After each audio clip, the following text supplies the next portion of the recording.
Poštovani građani, dobroveče. Radimo još jedno izdanje emisije od utorka do utorka. Malo mi je teško da se priviknem na taj termin. Taman sam se prešaltovao sa utorka na nedelje, a vratio sam se na stari dobri utorak. Imamo mnogo tema, političkih, sportskih, pa ćemo da krenemo redom laganica. Ono što hoću da kažem, ono što neću da kažem, ono što ću da kažem između redova, ono što ću da kažem direktno, pa ćemo da vidimo dokle ćemo da završimo. Vidim da se gospodin Filip Korać predao, kako se zove, zagrebačkim vlastima.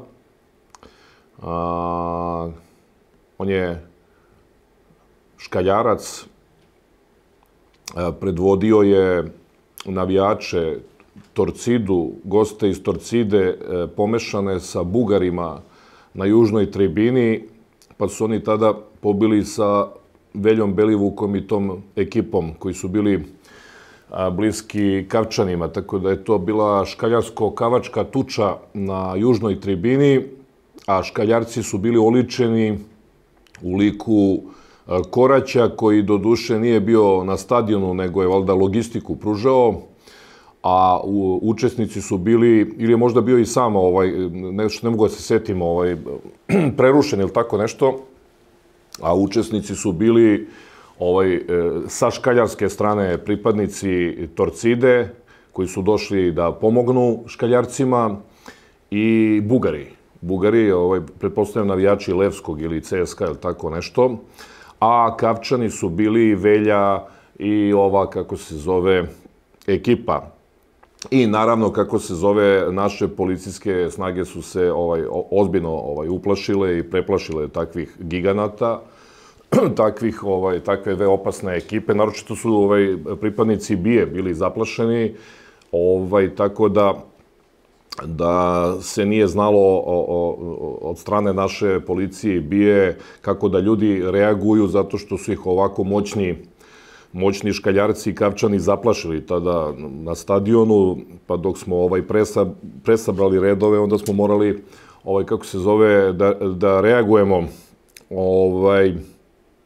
Tako da gospodin Korać je vešto izbegavao da bude dalje u Beogradu, iako je bio na Interpolovoj poternici, kad, gle čuda, eno ga gospodin u Zagrebu, i gospodin se predao hrvatskim vlastima, kako bi rekao njegov advokat, zato što ima tamo delo za koje ga terete, a to je relativno lako delo, falsifikovanje dokumenata, službenih isprava, dakle falsifikovanje u najmanju ruku pasoša.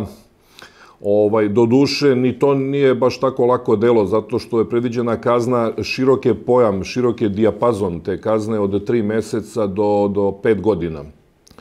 Tako da, ako bude imao dobrog advokata, on računa na 3 meseca da provede u zagrebačkom Remetincu i da očisti tu kaznu, a ako ima nesreću, ostaće 5 godina i zaboravit će ga i majka i otac kako izgleda.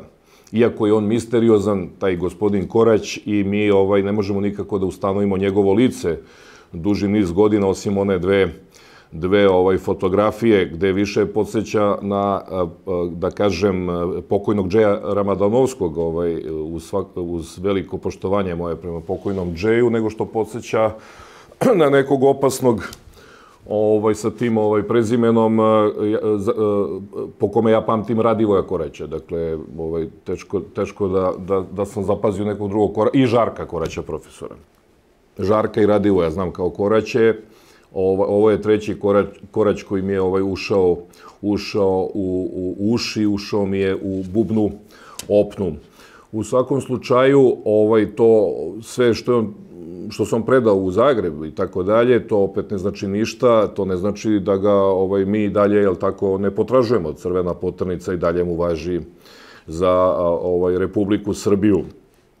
Jedino mi je žao ovih pripadnika Torcide tada što su dobili velike batine i bili zapaljeni, skoro oprljeni,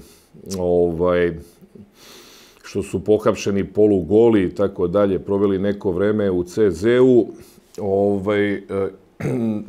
Samo što, kažemo, nisam uspeo da shvatim sva njihova imena ovih pripadnika Torcide, ali pretpostavljam da je to sve rešeno i da se oni više neće pojavljivati na južnoj tribini među vatrenim grobarima, vernim navijačima Partizana. Šta sam teo da kažem, počeo sam od Crne hronike, kao koleginica Ljiljana Keković, koja uređuje 24/7 rubriku posvećenu Crnoj hronici, ali sam zašao u sport, pa onda da nastavim tim tempom, a to je posle remija na Marakani rešeno je prvenstvo i sad vidim da te moje teze su prihvatili manje više svi, pa čak i komentatori iz ovih opozicionih redova, sudeći po onome što prelistam, jer imam vremena dnevno da to prelistam od minut i po.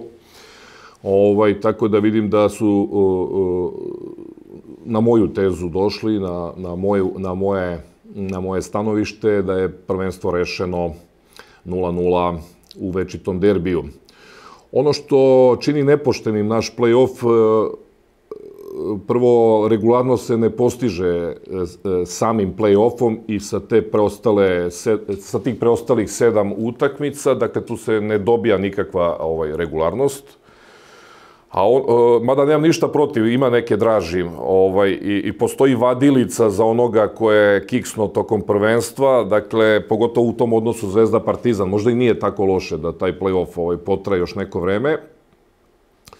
A inače, dakle, možda nije loše da potraje neko vreme, a inače je dosta čudno organizovan naš play-off, jer ti osvojiš titulu prvaka, prvi si posle 30 kola i onda postoji mogućnost da izgubiš titulu u play-offu. Dakle, play-off je u stvari nagrada za drugoplasiranog ili ti za slabije plasiranog. Dakle, naš play-off je koncipiran tako da kažnjava onoga ko je prvi, da kažnjava onoga koji je bolji, koji je najbolji i da nagrađuje onoga koji je malo lošiji, dakle, koji zaostaje.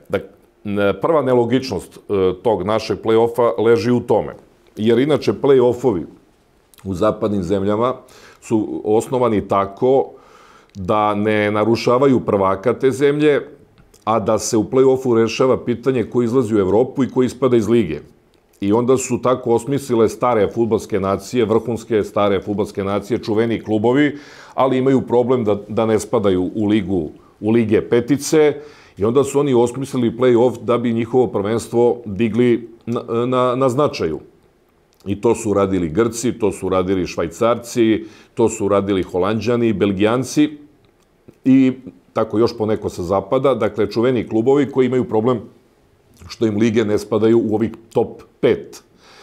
Naš play-off je tu specifičan jer on kažnjava prvaka. Dakle, ti u Škotskoj, ako si prvi, ti si prvak. I u Švajcarskoj, i u Grčkoj. A play-off se razigrava za ovo o čemu sam malo pre govorio.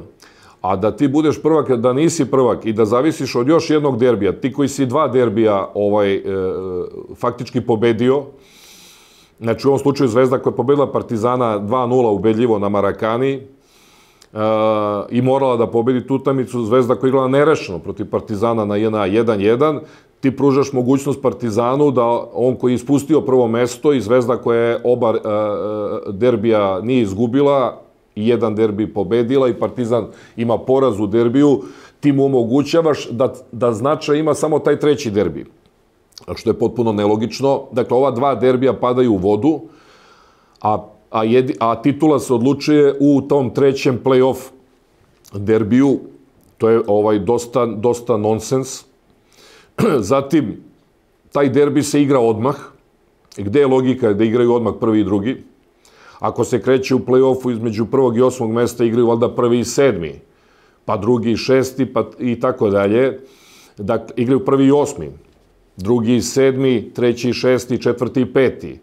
Pa onda taj što je prvi, on igra protiv outsidera, osmoplasiranog u prvom kolu, a ne da igra direktno protiv Partizana, pričamo o Zvezdi koja je već prvak i sad ona mora da igra protiv Partizana derbi i to je prvo kolo.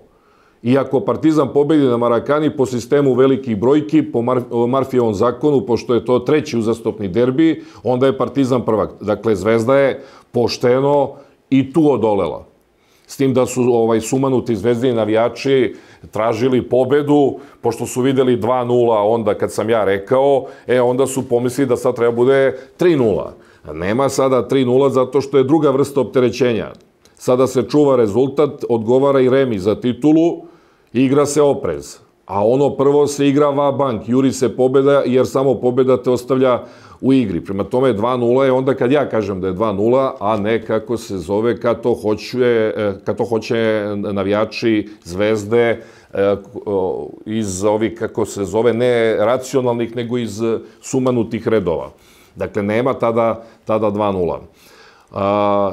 Zatim, što više odmiče play-off, sve su nezainteresovanije ekipe koje su tu na sredini tabele, koje ne jure nikakvu Evropu, pogotovo te ekipe koje su od 4. do 8. mesta, dakle ne jure nikakvu ligu Evrope, nikakvu ligu konferencija, imaju zaostatak ozbiljan bodovni između 4. i 3. tako da od 4. do 8. mesta zapravo ne služi ničemu. Oni su na letovanju i tu samo odstoje na terenu i čekaju da prođe 90 minuta. Dakle, naš play-off ima tu falinki i mana.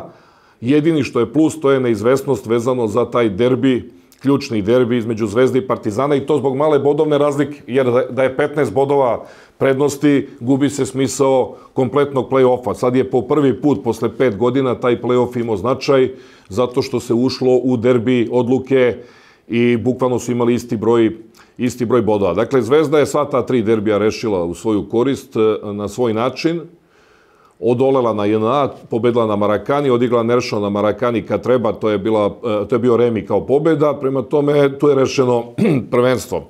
Sad mnogi su tu bajali, pa će Zvezda da izgubi utakmicu, jednu, drugu, od TSC-a, pa će da izgubi od Vojvodine, pa će da pomogne Partizanu da bude prvak. Taj film se naravno neće desiti, niti je bilo šanse da se desi. Veče pre utakmice Zvezda Vojvodina, iako je meč bio u Novom Sadu, rekao sam zbogom zdravo doviđenja za Vojvodinu, to će Zvezda lako da reši, da ubedljivo pobedi. Čak nisam ni gledao utakmicu, samo sam ukucao rezultat, vidim 2-0 vodi Zvezda, na kraju 3. Tako da je Crvena Zvezda osvojila 33. titulu prvaka, Partizan je ostao na brojici 27, 6 titula razlike. Najveća razlika je bila 91. godine, ako ne računam 92. iako je to još uvek bila Jugoslavija, ali su Hrvati i Slovenci otišli iz te lige, ostali su samo Bosanci.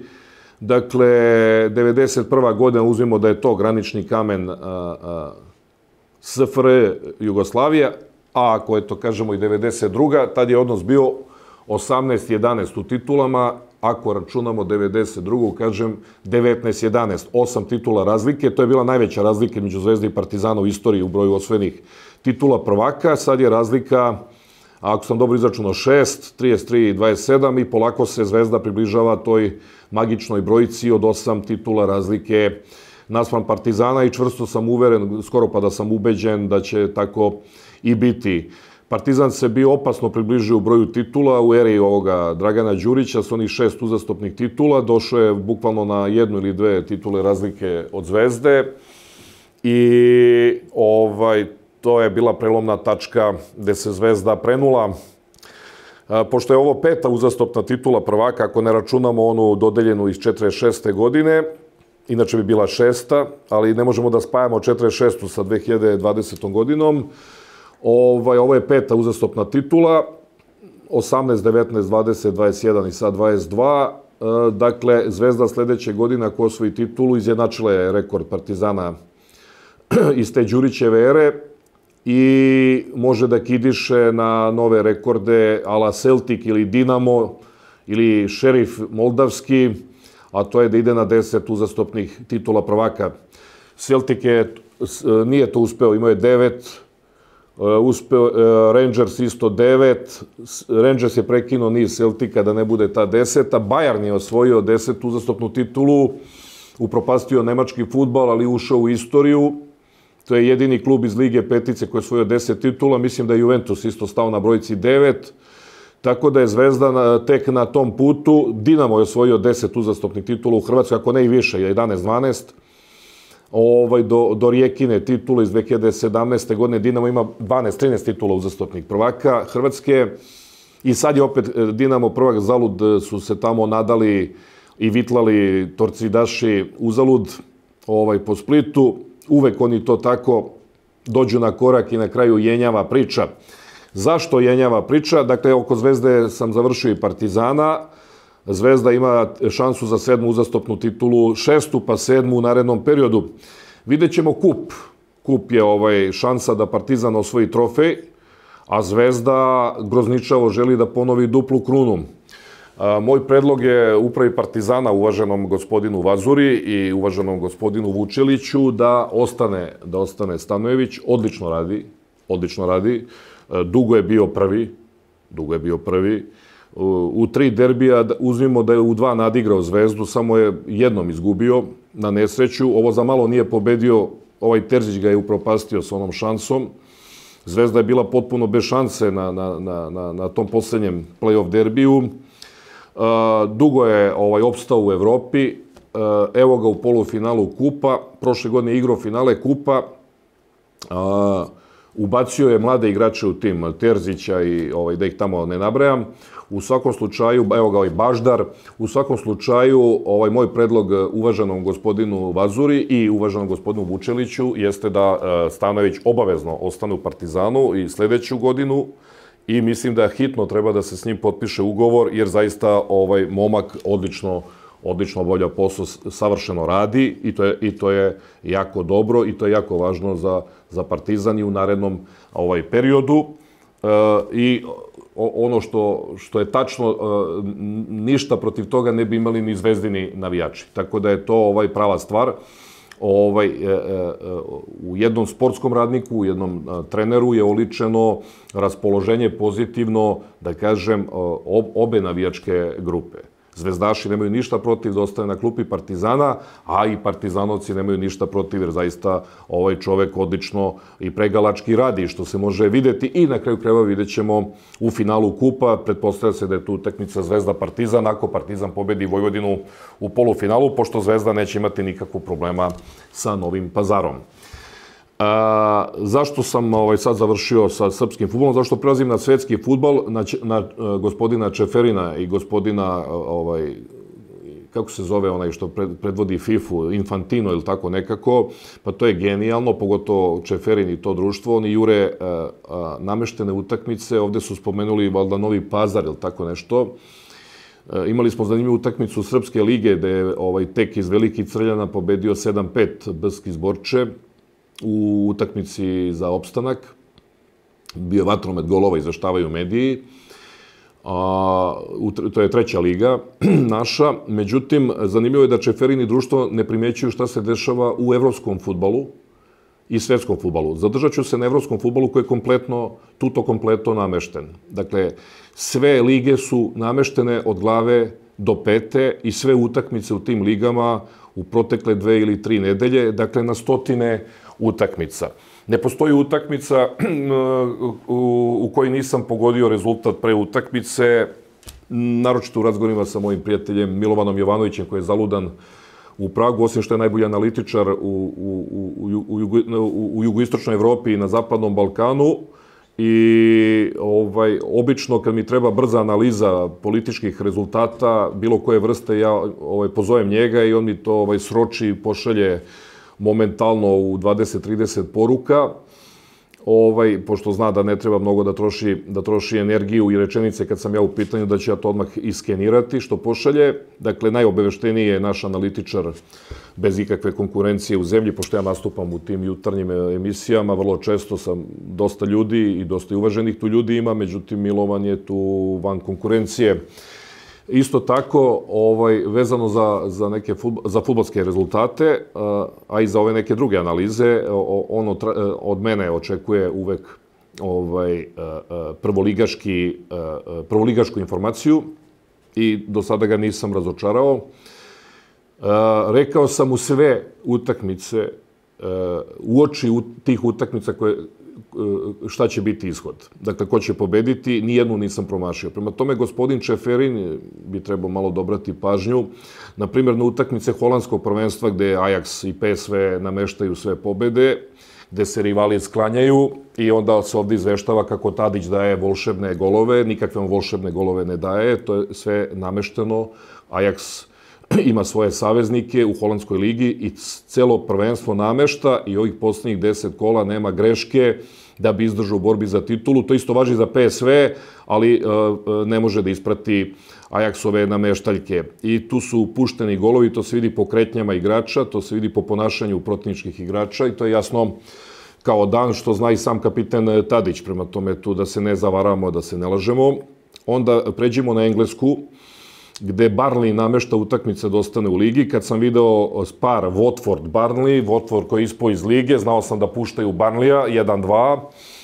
Kad je Burnley pobedio Everton u međusobnom meču za opstanak, volšeban preokret sa 0-1 na 2-1, navijači Burnleya su, ja sam uzeo da pročitam te poruke, masovno su pisali, imamo ih. Jer su znali da je to taj ključni meč, a ovo ostalo će Everton da kiksira protiv teških rivala, jer ima teži raspored, a Burnley će da zatvori sve utakmice do kraja. Onaj njihov trener, onaj kriminalac, onaj Dajić,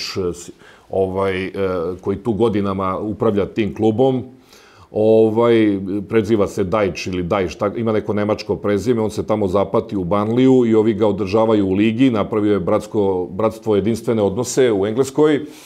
I to se jasno vidi kao dan da se Burnleyu sklanjaju igrači i onda ide navodni gol u 86. minutu. Međutim, pošto je Engleskoj stalo do Evertona, za koji inače ja navijam u Engleskoj od uvek, pošto je Everton bio veći klub od Liverpoola kroz istoriju fudbala, sve do tamo nekih 70-ih godina, pošto je Everton poznat kao klub koji je jedan od 5-6 po broju navijača, pošto je Everton institucija fudbalska sa 9 titula prvaka i sa najčuvenijim fudbalerima engleskim koji su igrali za Everton, kroz istoriju fudbala, još od pre rata, od Dixija Dina i Tomija Loutona i tako dalje, pošto je Everton rekorder u broju odigranih prvenstava Engleske, jer je Liverpool vrlo često znao da bude drugoligaš i po više godina. Fudbalska federacija Engleske neće dozvoliti da Everton ispadne iz lige, tako da sam kolegi Jovanoviću rekao da će Everton pobediti Chelsea, pogotovo što je Lampard na klupi, i onda je bilo 1-0, videli ste kako je Aspilicueta pušta gol Richarlisonu. Raspored je takav da Everton igra kući protiv Brentforda, Crystal Palasa, treba mu još jedna pobeda na strani, pustit će ga ili Arsenal ili Manchester United. S druge strane, Burnley ide da igra u London, Arsenalu treba pobeda za Ligu šampiona jer se juri sa Tottenhamom, Burnley ide u London Tottenhamu koji juri također Ligu šampiona, tako da će Burnley lepo da ispadne iz lige, a pomoći će se Leedsu koji je morao da prepusti bodove Manchester City. Onda gospodin Jürgen Klopp također namešta sve utakmice. Celo prvenstvo je Liverpool namestio pre 2 godine, to znamo jako dobro. Sve utakmice su bile nameštene da bi osvojio titulu posle 30 godina. Ono što Kloppa vadi jeste njegov izuzetan rad i ono što Liverpool pruža u Evropi i time pokriva sveopštu nameštaljku koju čini u britanskom fudbalu. Liverpool je ekipa koja ima tu logistiku i oni su sad krenuli da melju u tim, kako se zove, nameštaljkama, idu po tim svojim filijalama, pušta ih Newcastle 0-1, pita me kolega Jovanović pre utakmice da li Newcastle može da pobedi, rekao igrački može, ali će utakmica nameštena. I videlo se po golu Keite, kako on to zalama sa desnog krila, pa zamanjuje i na kraju levom nogom uterava u gol sa 5 metara, dok tobože jedan igrač Newcastle tamo leži.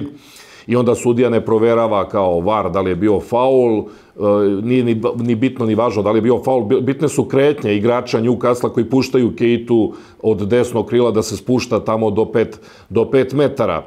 Italija, jedan jedini je odigrao za premiju Milana gospodski Miroslav Tanjga, Mihajlović ne bi odigrao, na svu sreću po Milan, a na nesreću Siniše Mihajlovića bio je u bolnici, inače bi on odigrao za svoj Inter. Tanjga je neverovatno šta je uradio, bio sam za tu utakmicu ubeđen da će Inter da je pobedi. Kad je počela da odmiče, pomislio sam ovo je jedina regularna utakmica tog vikenda u Italiji i ovi igraju za Milan, Bolonja. I verovatno je Fudbalska federacija Italije rekla da je vreme za Milan. I Bolonja je odolela i donela titulu Milanu. Milan je juče igrao nameštenu utakmicu, videli ste kako se pušta gol Leao i vidi se po njegovoj reakciji kod tog gola. Takođe se čeka 82. minut da bi izgledalo zanimljivije. Slična utakmica je Lazija protiv Specije, gde ide preokret, gde je meni bilo jasno na 3-2 za Speciju da će biti 4-3. Kad sam video 3-3, samo sam se pitao kada će 4-3. Videli smo Murinja i Romu koji namešta svom Interu i pušta pobedu Intera protiv Rome, da pomogne Interu za titulu. I videli smo Lazio koji pomaže Milanu da ostane u trci. Kad sam video da je 1-1 i da je 6 minuta nadoknada, pitao sam se kada će Milan da da drugi gol i videli smo kad spušta loptu s 5 metara Tonali za 2-1. U Francuskoj sveopšte nameštanje, počeši od Anžeja koji treba da ostane u ligi, do meča Strasbourg-Paris Saint-Germain 3-3. Marsej koji je nezainteresovan, iako igra derbi protiv Liona, zato što igra polufinale Lige konferencija, a drugi je na tabeli. Onda recimo Trabzonspor koji ima nameštenu naravno utakmicu za titulu, to da ne spominjemo. Onda Nemci koji počinju, Bayern je poznat po tome kad osigura titulu, počinje da poklanja bodove svojim saveznicima, kome šta treba, tako da kad god uzme titulu, on u poslednjih 5 kola slobodno možete da se kladite protiv Bayerna, daće bodove i Mainzu i Hoffenheimu i tako dalje. Dinamo iz Zagreba koji ima svoje filijale koje huškaju na Hajduk. Njihov zadatak je da oduzmu Hajduku makar 2 boda. Dakle, samo da igraju remi, 5 remija, 10 bodova, ćao, doviđenja. Hajduk je bio napaljen posle pobede protiv Dinama. Prvo sledeće kolo Kiks je bio na strani nerešeno u Koprivnici, u Dinamovoj filijali, ekipa koja ima plave dresove, Slaven, koju Dinamo izdržava i održava godinama u ligi.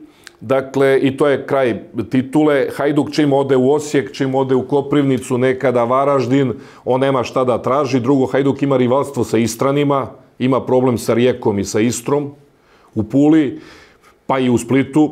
Hajduk eventualno može da računa na 2 nameštene utakmice, da ga pusti dalmatinski neki klub, a tamo je u Hrvatskoj ligi samo još Šibenik, prvoligaš i niko više, Zadar odavno to nije. Tako da to svi u Splitu znaju, pošto ja vrlo često tamo boravim, dakle ne postoji ništa što ne znaju. Jasno je to svakom i najobičnijem navijaču Hajduka i jedu se od muke. Rekao šta da vam radim, morat ćete nekako da uđete u Srpsku ligu, jer ovo nemate šta da tražite u kontinentalnoj Hrvatskoj kad Dinamo ima 10 klubova od 12 u ligi, vi možete da se samo slikate. Onda Dinamo posle toga kad osigura titulu, pošto Rijeka pobedi Osijek, onda on počinje da daje bodove svojim filijalama, pa igra 1-1, tobože zagrebački derbi sa Lokomotivom. Ono što je čak karakteristično u Hrvatskoj, to je da sve te Dinamove filijale su plavi klubovi, imaju svi plave klubske boje, plavo-bele. Kao da imaš jedan veliki prošireni Dinamo. Varteks je plav, Slaven Koprivnica je plav, svi su plavi. Kako se zove, Osijek je plav, i da ih tamo ne nabrajam. Dakle, Lokomotiva je plava. Tako da je to zaista smešno da Čeferin i ova UEFA uopšte postoje i da oni uopšte nešto rade. Oni zasmejavaju nas koji znamo sve o fudbalu i o politici i o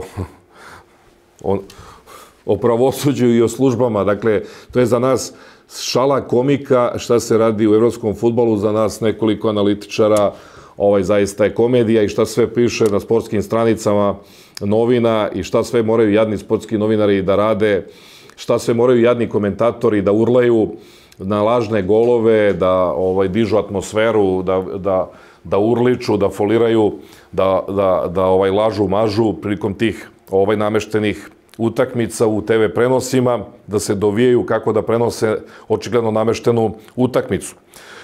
Kao svedočeni navijač Barcelone, sve jasno kao dan, još pre 3 godine sam rekao zbog onog pokušaja Katalonije za secesiju da ta priča će biti kažnjavana fudbalski, tamo Real i Atletico nameštaju titulu, Real se takođe pokriva dobrim igrama u Evropi, A te dobre igre u Evropi su više plod sreće nego što su dobre i rezultati su im relativni. Dakle, Real Madrid ima seriju poraza u Ligi šampiona, ali se svaki put volšebno izvuče. Tako da on, recimo, izgubi u grupi utakmice za razliku od Barcelone, osim ove godine Barcelone. Dakle, on izgubi u grupi utakmicu od Šerifa i tako dalje. Njega pobedi Chelsea, pregazi ga u Madridu i onda Real smanji, da taj gol za smanjenje i tako prođe i to ga da u produžetku. Jer ako ne važi gol u gostima, onda ne važi ni produžetak. To nije regulisao moderni fudbal Čeferinov. Jer ako je isto 3-1 i 2-0 i tako dalje, pa onda, ako je isto, onda idemo na treću utakmicu. Dakle, nema produžetka za domaćina. Ako je 90 minuta 3-1 u Londonu i 90 minuta 3-1 u Madridu, onda zbog čega produžetak? Jer smo prešli na ova pravila da ne važe golovi. Inače je to pravilo da je produžetak na domaćem terenu poklon ekipi koja igra revanš. Zbog čega je kažnjena ona druga ekipa? Samo zato što je igrala prvu utakmicu kući. Jer ti domaće ekipi na njenom terenu dozvoljavaš još 30 minuta do penala. A kažem, ako je već ukinuto sve, onda idemo odmah u startu, dakle, idemo na novu utakmicu. Ovo se pogodilo da bude 3-3, a moglo je da bude i 2-0 ili 4-2. Prema tome idemo na novu utakmicu, nema produžetka, nema poklon produžetka domaćinu. Dakle, Real je to iskoristio, da ne kažem što je Chelsea dao gol koji nije ruka, da je napucana ruka od tela igrača bila okarakterisana kao ruka, da ne kažem da nije bio penal u Manchesteru, u skoku igrači, on ne može da igra kozaračko kolo, kako da drži ruke, da drži vezane ruke u skoku, dakle to je duel, jedno da im puknu glave svaki put i u tom skoku lopta je sa njegove glave, dakle sa Laportove glave otišla mu na ruku koja je bila u prirodnom položaju, to što je raširena nema veze, u ovom slučaju zato što je ruka u skoku, a ne prilikom šuta na gol, i zato što se on prizemljuje iz tog skoka i lopta mu sa glave pada na ruku koja mu je spuštena dole. Dakle, lopta ide ka zemlji i to ne može bude nikako penal. On nije pogledao ni VAR jer je znao da to nije penal. I mi sada više ne znamo kad je penal. Da li je penal glava pa ruka, a nekada se tumači nije penal. Sećam se Barcelona 2-3 situacije. Pogodila ga je prvo u nogu pa u ruku, zato nije penal. Ovde u skoku sa glave na ruku penal. I to lopta se spušta dole, dakle ide ka zemlji. I to je poraz Reala, svejedno, 4-3 ta utakmica. Paris Saint-Germain 1-0, trebao je da da 3 komada, Messi promašio penal. Paris Saint-Germain 3 gola daje Mbappe, na 1-0 mu se poništava gol zbog ofsajda, umesto 2-0 ide Realo preokret. Prema tome imaju više sreće nego pameti, nabrojao sam bar 3 poraza, iz kojih su se svaki put izvukli i to je pokrivalica Reala u Evropi, ali to, kažem, nije ništa posebno. Dakle, nabrojao sam 3 poraza u 5 utakmica. Vezni red, Modrić, Casemiro, Toni Kroos. Toni Kroos je rezervina rezerva u Nemačkoj i ne igra više za reprezentaciju. Modrić u 36 godina jedini klasan igrač u super starim igračkim godinama. Casemiro, vodonoša, krljator koji nema dodir sa loptom, kvaritelj igre, veteran koji ima tu ulogu i u brazilskoj reprezentaciji, dakle zadnji vezni, i to ne kreativni zadnji vezni, nego po znacima navoda ubica zadužen za krljanje. I taj vezni red, taj triling je proglašen, ne znam nija kakvim, pa Betis i Sevilje ima bolji vezni red nego Real iz Madrida. Sevilja ima bolji red nego Real iz Madrida. Ima Argentince, one u veznom redu, sve majstore fudbala. Ima Lamelu, ima Papua Gomeza, ima Rakitića i tako dalje i tako dalje. Prema tome, Real se pokriva Evropom, tu kapa dole način na koji su Srećkovići do sada prolazili, a ovo što se tiče Španije sve namešteno. I jasno kao dan od prvog kola. I bila su pre 2 ona prvenstva, kada sam ja rekao takođe kolegi Jovanoviću, koji mi služi kao light motiv u ovoj emisiji, ti razgovori, bio je COVID, Barcelona je tražila titulu kao prvoplasirana, neke zemlje su odlučile da dodele titulu svojim klubovima, koji su prvoplasirani, holandsko prvenstvo, ne znam, francusko i tako dalje. Španci, kad su videli da je Barcelona prva, rekli su ne, nastavlja se prvenstvo, pa makar i svi pomrli, makar i posle 3 meseca pauze. To prvenstvo je neregularno nastavljeno zato što su ekipe ispale iz forme, zato što ekipe nisu trenirale mesecima i ona ekipa koja nema logistiku, u ovom slučaju Barcelona, mora sa igračima koji su 3 meseca van treninga da se krlja sa španskim klubovima koji su svi navijači Reala, a Real Madrid, gospodin, kako se zove klub, ima ove filijale i igrači su mogli za ta 3 meseca da puste i pivski stomak, nikakav problem. Ove ostale ekipe će se skloniti s terena. Ostalo je bilo 13 kola do kraja, sećam se dobro, pogledao sam raspored i rekao sam kolegi Jovanoviću, imamo problem kao navijači Barcelone u Sevilji. Biće premirani od Reala, igraće na bod. Neće nas pobediti, ali će da nam štrpnu nerešeno, jer je bilo bod razlike između Reala i Barcelone. Ili čak 2 boda, ali je Real valjda imao bolji skor u međusobnom derbiju. U svakom slučaju bio je neophodan remi Sevilje. Sevilja je igrala za Real, nije igrala za sebe, ništa nije trebalo. Kako je odigrala nerešeno u Sevilji protiv Barcelone, tu utakmicu, kao što sam i mislio, do kraja Real Madrid sve pobedio, svih 12 kola i osvojio onu COVID titulu. Sledeća sezona, prošla sezona Atletico Madrid, Barcelona izbija na prvo mesto tako što pobeđuje Atletiku u međusobnom okršaju u derbiju, Atletico kiksira, počinje Real da im pomaže, samo da Barcelona ne bude prvak, počinje Real da igra za njih, počinju Realove filijale da igraju za njih, da kidišu na Barcelonu, da bi pomogle Atletiku, jer Real uvek pomaže Atletiku u odnosu na Barcelonu, bez obzira što su najveći madridski rivali. Najveće rivalstvo je isključivo jedino s Barcelonom, Atletico je daleko ispod pod B. Čak navijači Reala taj derbi uopšte ne smatraju važnim. Protiv Atletika više ga smatraju važnim navijači Atletika. Oni smatraju madridski derbi Madrileño da je bitan, a ne navijači Reala. Prema tome, nahuškali su Granadu, došla je na Nou Camp da igra za premiju, nije joj ništa trebalo u sredini tabele, oštetila Barcelonu, pobedila, pošto Barcelona nije odgovarao remi, krenuli su grlom u jagode u napad, primili gol iz kontre, do kraja Atletico svih 5-6 kola pobedio i Real mu je namestio titulu, samo da ne bude Barcelona. Ove godine, kako je krenulo, odnosno ove sezone prvenstvo, bilo mi je jasno da će, kako se zove, Real Madrid biti prvak i rekao sam u startu, ovo prvenstvo ne gledam jer su sve zatvorili. I vi vidite, svaki put kad su se uplašili da će Barcelona da istigne, oni to zatvaraju, idu penali, 3 penala u Majorci i tako dalje, vidi se onda ti španski klubovi, svi ti Valladolidi, sve to njihovo, Espanjol kao španski klub kidiše na Barcelonu, a u bratskim odnosima sa svojim Realom, cela španska zajednica u Barceloni navija isključivo za Real, a pod B za Espanjol kao bratski klub i tako dalje i tako dalje. Prema tome, i oni ne samo to, nego gledaće i narednih nekoliko prvenstava da Barcelona bude politički kažnjena. Real Madrid u jednom momentu je bio uvređen što je Barcelona nanizala uzastopne titule i pogotovo duple krune, pogotovo kupove, reći o tome, jel tako, koju reč sada, već kad mi je prilika.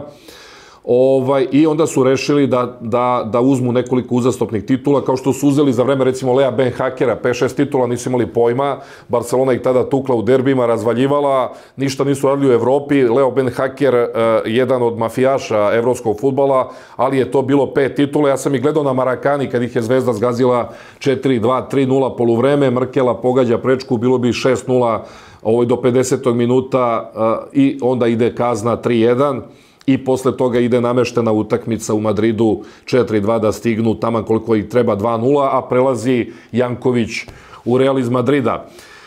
I to u zimskom prelaznom roku, neposredno nakon te utakmice. Hoću da kažem sledeće,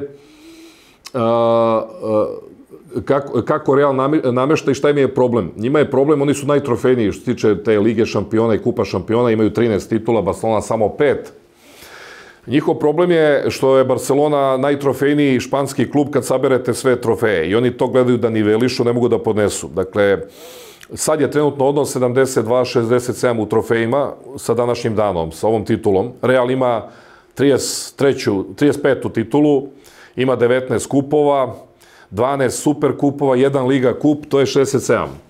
Barcelona ima 26 titula, 31 rekordni kup kralja, i to baš zato što je kup kralja, 13 rekordnih super kupova i to je se Real približio na 1 super kupa, zaostao je uzeo je nekoliko superkupa u poslednje vreme.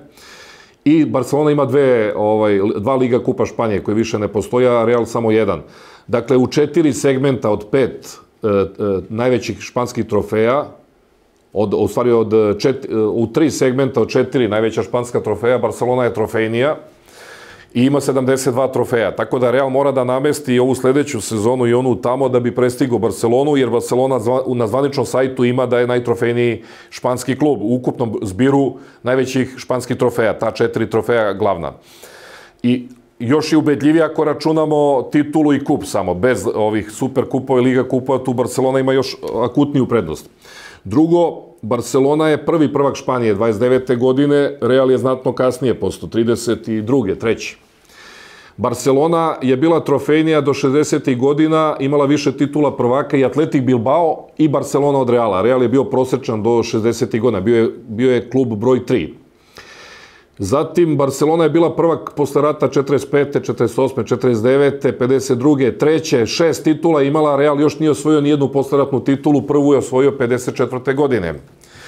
Zatim, Barcelona je osvojila duplu krunu 52. godine, Real je osvojio tek 62. deceniju iza Barcelone. Prvi osvajač duple krune Athletic Bilbao, inače u Španiji. Zatim, Barcelona je osvojila 8 duplih kruna, Real je osvojio samo 4. Zatim, Real je osvojio poslednju duplu krunu 89. godine pre, koliko je to, 30 godina. I više nije. Barcelona je osvojila svoju poslednju duplu krunu 2018. godine. Barcelona je osvojila 2 puta po 2 uzastopne duple krune, 52. i 53. pa onda recimo 2015. i 16. Real Madrid nikad nije osvojio duplu krunu, niti će ikada u istoriji da je osvoji. Pa onda Barcelona je osvojila 5 uzastopnih kupova, pogotovo posleratnih. Real nema šanse da poveže 2 uzastopna kupa Španije, on ne može ni da uzme kup Španije, a ne 2 uzastopna, kamoli 5 vezanih. Barcelona je osvojila 3 uzastopna kupa i 50. godina, 51, 52, 53, na 51, 2. i 3. godine i tako dalje. Prema tome, svi u Španiji znaju, i u Barceloni, da je Barcelona veći klub, ubedljive pobede u derbima da ne spominjem. Real ima tu pobedu iz 42. 3. godine, ne znam, 11-1, 12-1, da je na poluvremenu bilo 1-1, pa je ušao Frankov general u slačionicu Barcelone, pa da ih ne bi postreljali. To je bilo polufinale kupa, da je Barcelona imala pobedu od 3 razlike iz prve utakmice. Ovi su to pustili da spasu živu glavu. Sve ostale ubedljive pobede posle rata u ozbiljnom fudbalu su Barcelonine. I 5-0 na Santiago Bernabeu, zaključno s ovom još za vreme Cruyffa, kad je Cruyff igrao, pa onda da ne pričamo 6-2, Ronaldinho i tako to, pa da ne pričamo o 4-0, pa da ne pričamo 5-2 i evo sad ponovo 4-0. Prema tome, Real sve to brižljivo beleži, to je državni klub, to je kraljevski projekat i ja vrlo dobro znam psihologiju Reala, znam dobro kako taj klub razmišlja, šta sve vide i oni su rešili da satru sada Barcelonu. Laporta je ostao bez logistike, on je bio jako moćan, međutim sad je totalno trokirao, osvojio je kup prošle godine i to je zaprepastilo Madrid.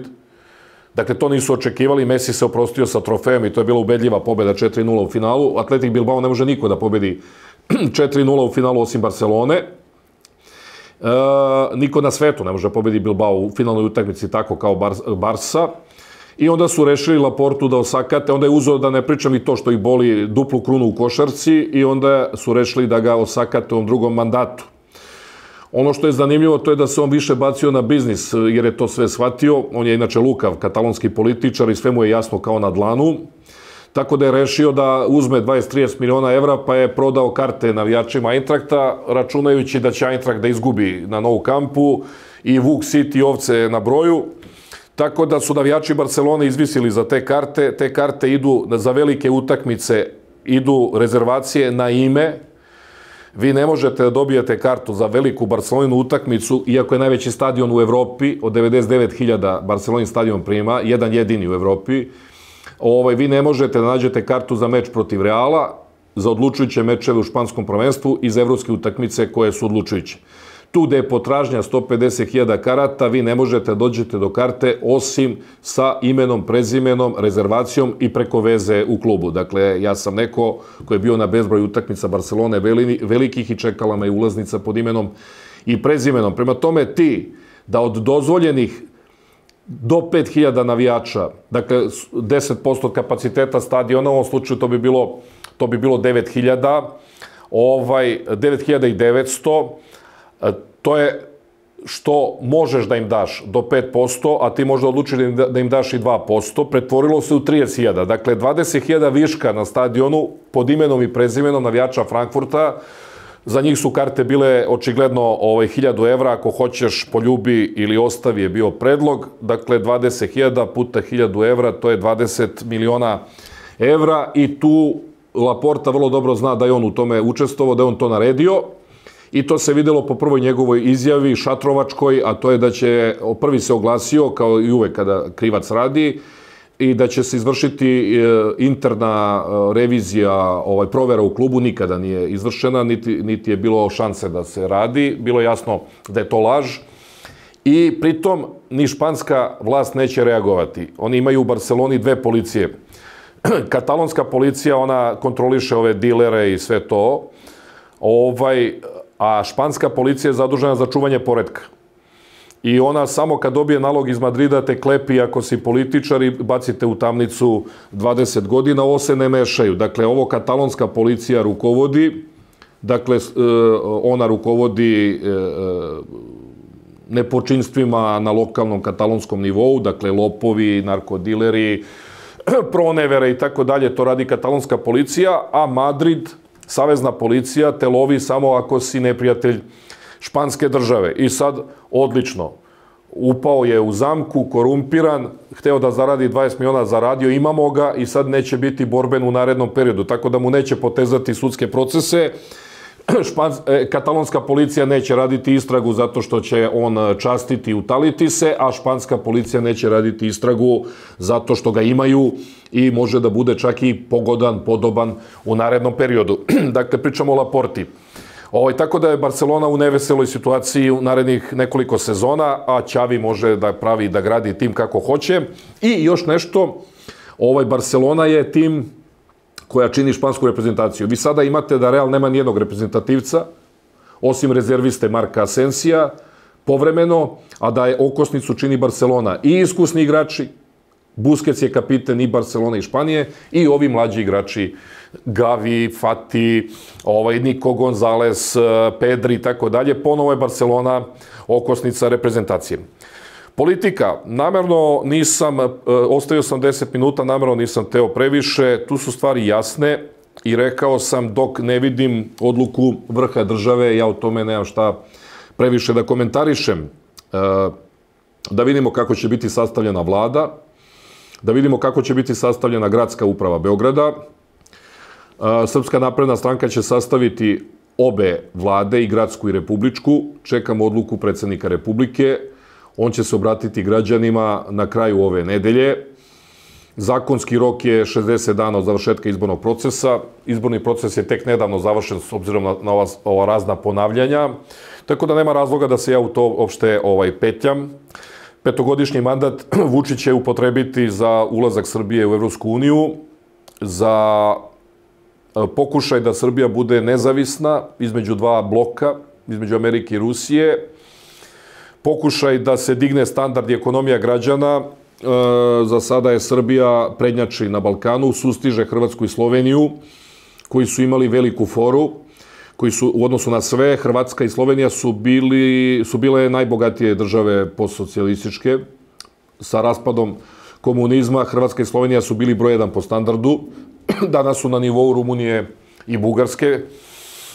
Međutim, sve te zemlje koje sam sada nabrojao su članice i NATO pakta i Evropske unije. Mi još to treba da budemo. Mi još to nismo ni, da kažem, ni blizu. Ima tu još mnogo poglavlja da se otvaraju i da se zatvaraju. Pričam za Evropsku uniju, a NATO pakt je posebna priča. A moje iskreno ubeđenje i informisanost kažu mi da ne može da se uđe u Evropsku uniju bez ulaska u NATO pakt. Prema tome, petogodišnji mandat predsjednika Republike Vučića biće opterećen ogromnim izazovima na koje on jedini spreman u Srbiji da odgovara i ne postoji druga ličnost koja može taj posao da obavi. Zato sam ovu emisiju posvetio nekim drugim temama, ovo što vas zanima ovako iza kulisa sporta i fudbala, nego da se bavimo jednim te istim političkim stvarima koje sam davno izrekao, predviđao i pogodio i naredni period takođe mogu da predvidim i da pogodim, kao što i sami znate. Da spominjem sudske procese, dovoljno je bilo na tu temu, za to je zadužen Vlada Đukanović kao advokat. Reći ću samo jednu rečenicu, zbunio se ministar odbrane gospodin Stefanović sa tezom, sa spočitavanjem da Vlada Đukanović vodi te procese i da ima neku korist od toga. On nema nikakvu korist od toga i ponajmanje o koristi treba da priča gospodin Stefanović, to sam rekao već u jednom javnom nastupu, vidjet ćemo u narednom periodu.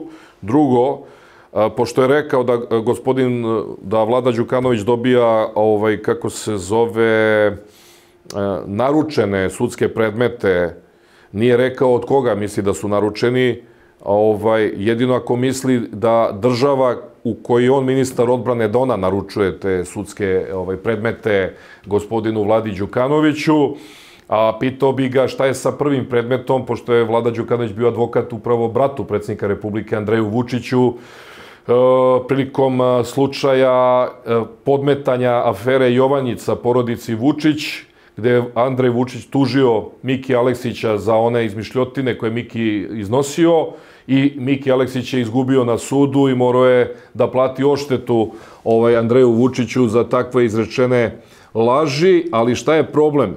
Problem je što je simbolična odšteta. Dakle, ti kad izneseš krupne laži, nekome naneseš nemerljivu štetu u životu, za uvek, a ti onda simbolično samo platiš tako da taj naš zakon je jako loš po pitanju nevinog, a ide u korist i presuđenom i onome ko kleveće.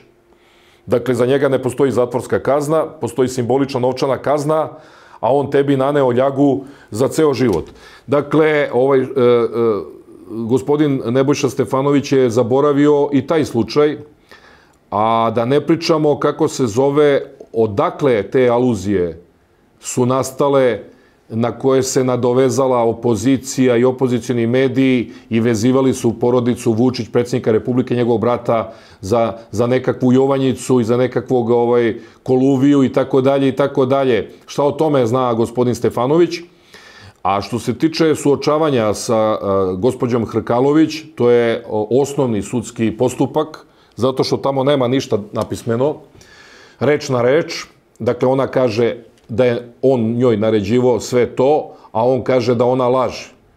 A bili su bliski saradnici, u najmanju ruku, da iskoristim taj izraz.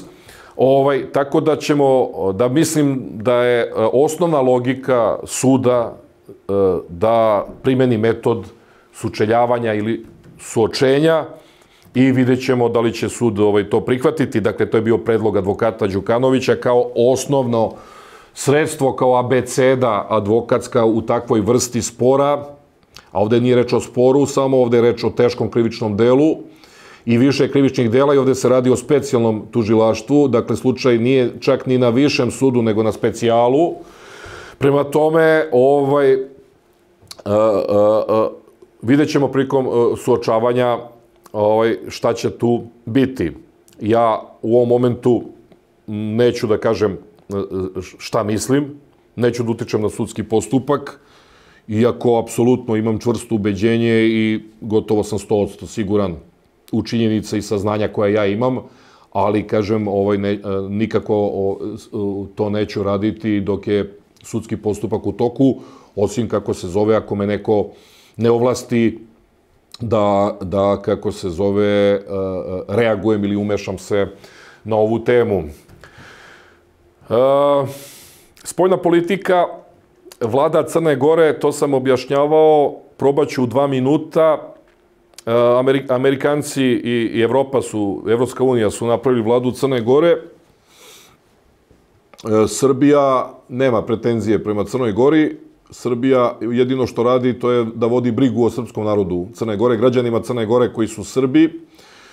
I Srbi Crne Gore više neće imati nikada problema u smislu da imaju segregaciju kao što su imali u prethodnih nekoliko decenija vladavine DPS-a, ali napravljen je jedan ringišpil i jedna raspodela moći u Crnoj Gori, pa je recimo gospodin Dritan Abazović postao premijer, ali je razvlašćen, jer ipak ima 4 mandata, u stvari ima 3 svoja, onaj 4. je nevladin sektor, sa 3 mandata dobiti premijersko mesto, svaka čast, uspeo je da spoji, da sastavi brojku, ali to je i suviše, jel tako, slabo, da bi on bio, ne znam nija kako, samostalan igrač. Prema tome, njemu su oduzete službe, kontrola službi, koordinacija službi, ali je zato premijer. Ima političku funkciju, nek se bavi politikom. Službe su prešle u ruke Ranka Krivokapića, koji je dobio sa 2 mandata 2 najjača resora. Ranko Krivokapić, kao ministar spoljnih poslova, ima odrešene ruke da kreira spoljnu politiku Crne Gore, a to znači politiku Crne Gore, a Raško Konjević, kao njegova desna ruka, ima 3 značajna resora. Ministar je odbrane, dakle vojske koje je u NATO paktu, može da izda naređenja različite vrste, naravno uz dogovor sa premijerom i naravno sa predsjednikom, a pre svega sa Krivokapićem.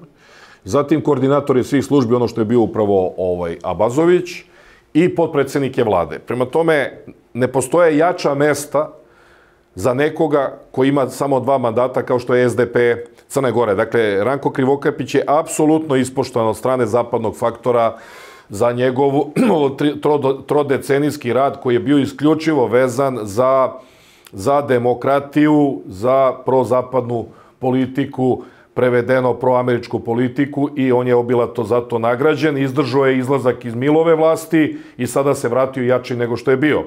Milo Đukanović je ispoštovan kao saveznik, ostaje predsjednik Republike, bez njegovih 30 mandata ne bi bilo ove vlade.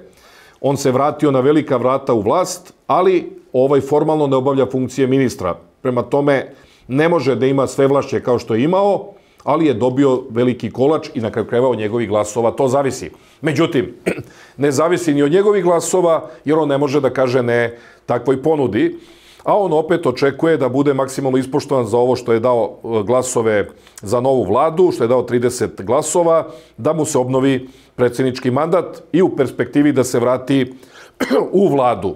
Ovako će biti zadovoljen po dubini. Tako da je napravljena jedna fenomenalna preraspodela, ukupna brojka je 46, vi kad saberete vidjet ćete 16 mandata da čine vladu, a 30 Milovih daje bočno podršku.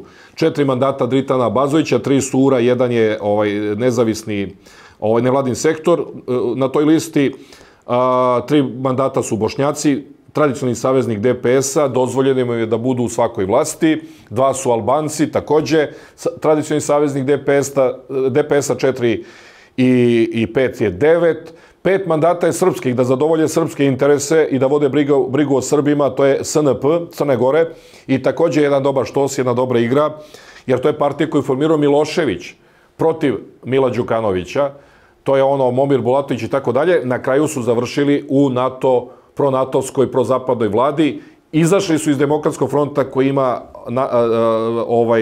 od Amerikanaca zabranu kao ruska agenda da uđe u vlast, i 5 mandata gospodin Joković SNP-a, dakle to je tih 16 mandata. A opozicija ostala na 22 mandata Demokratskog fronta, 10 mandata Bečića, takođe označeno kao rusofila, to je 32, i imate 3 mandata SD-a, socijaldemokratije, koje je takođe Milov saveznik i DPS-a i prozapadna, ali nisu mogli da dobiju sada ministarsko mesto zato što su participirali u prethodnoj vladi 2016. do 2020. godine i smatra se da je ovo ipak opoziciona vlada, moraće da sačekaju neko bolje vreme, to važi za Brajovića i Šehovića. Rusija, Ukrajina, ono sve što sam govorio na početku, sledeću emisiju ćemo tome posvetiti, jer ide se na Pridnjestrovlje, rat se nastavlja, čudne vesti stižu iz Moskve da Putin mora na operaciju kancera, da Petruše preuzima vlast, o tom potom. Hvala još jednom što ste nas gledali, provedite mirno ovaj utorak, gledajte TV Objektiv, živi bili, pozdrav!